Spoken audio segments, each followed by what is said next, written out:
ना रोशनी है, ना ऑक्सीजन है और ना ही खुली हवा, लेकिन फिर भी वो 41 मजदूर योद्धा की तरह सुरंग के अंदर अपनी हिम्मत बनाए हुए हैं। लेकिन वो उस सुरंग से कब बाहर निकलेंगे, इस सवाल का जवाब अभी भी नहीं मिल पाया है। नमस्कार, आप देख रहे हैं इंडिया न्यूज़ का डिजिटल प्लेटफॉर्म और मैं हूं आपके साथ मेहंदी गर्ग। उत्तरकाशी की सिलक्यारा सुरंग का किस्सा तो आप सभी को पता है। 41 मजदूरों की जान उस सुरंग के अंदर टिकी हुई है और इस बात को लगभग अब 2 हफ्ते हो चुके हैं।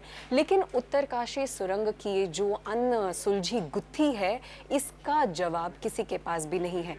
इस अनसुलझी गुत्थी को सुलझाना ऐसा लग रहा है कि असंभव सा ही हो चुका है। इसे सुलझाने के लिए कई सारे रेस्क्यू ऑपरेशंस चल रहे हैं। अमेरिका से स्पेशली एक ऑगर मशीन भी मंगवाई गई, लेकिन ये सभी रेस्क्यू ऑपरेशंस फेल होते हुए नजर आ रहे हैं, क्योंकि 2 हफ्ते बाद भी अभी तक वो 41 मजदूर उस सुरंग के अंदर फंसे हुए हैं। उन लोगों के परिवार जो हैं वो बहुत ही ज़्यादा चिंता में हैं और उनका सब्र का बांध भी टूटता जा रहा है। अब बता दें कि सुरंग से मजदूरों को निकालने के लिए सेना ने मोर्चा संभाल लिया है, क्योंकि अमेरिका से जितने विशेषज्ञ आए या ऑरिगन मशीन आई, वो सब कहीं ना कहीं फेल होते हुए नजर आ रहे हैं। तो अब भारत की सेना के हाथ में उन 41 मजदूरों को सुरंग से बाहर निकालने की जिम्मेदारी सौंप दी गई है। तो जिस ऑगर मशीन को मजदूरों को निकालने के लिए बुलाया गया था, वो सबसे बड़ी मुसीबत इस पूरे ऑपरेशन में बनी है, जो कि सामने आ रही है। इस मशीन से बहुत सी परेशानियों का सामना इस रेस्क्यू ऑपरेशन में उठाना पड़ा है। अब इस ऑगर मशीन के खराब हो जाने के बाद से रेस्क्यू ऑपरेशन ठप पड़ गया था, लेकिन अब जब सेना की एंट्री इस पूरे ऑपरेशन में हो गई है, तो ये उम्मीद लगाई जा रही है कि एक बार फिर से रेस्क्यू ऑपरेशन में तेज़ी आएगी और जल्द से जल्द उन मजदूरों को सुरंग से बाहर निकाला जाएगा। सुरंग में फंसे मजदूरों को निकालने के लिए अब 2 प्लान्स पे काम चल रहा है।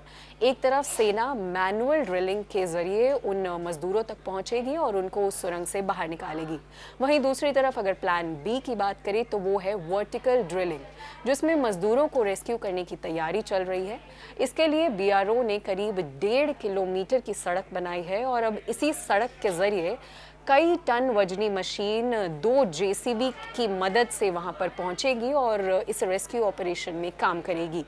दूसरी तरफ अगर सुरंग में फंसे मजदूरों के परिवारजनों की बात की जाए तो उनके सब्र का बांध अब टूट गया है, क्योंकि बेशक अब 2 हफ्ते से ज़्यादा हो चुके हैं उस सुरंग के अंदर, ना ही कोई रोशनी है, ऑक्सीजन है, हवा लेने में बहुत ही तकलीफ होती है। तो उन सभी मजदूरों के परिवारों का समय का बांध, अब सब्र का बांध अब टूटता जा रहा है, क्योंकि उन्हें हर दूसरे दिन एक नई तारीख बताई जा रही है, एक नया समय बताया जा रहा है, एक नई तकनीक से वाकिफ कराया जा रहा है। ऐसे में बहुत से सवाल उठने लगे हैं इस रेस्क्यू ऑपरेशन में कि 2 हफ्तों से चल रहा है ये ऑपरेशन, अब तक भी मजदूरों को बाहर क्यों नहीं लाया जा पाया है। ऐसे सवाल जो हैं वो लगातार उठ रहे हैं। मजदूरों के परिवारजनों का सब्र का बांध टूटता जा रहा है।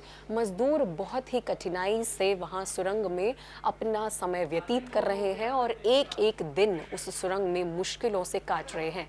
ऐसे में हम भी उम्मीद लगाए हुए हैं कि 2 हफ्ते बाद अब कब ये मजदूर सिलक्यारा सुरंग से बाहर आ पाएंगे।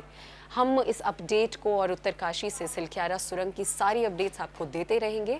उस सुरंग में क्या कुछ चल रहा है, इंडिया न्यूज़ आपको बताता रहेगा। इस खबर पर आपकी क्या राय है, हमें कमेंट करके ज़रूर बताइएगा।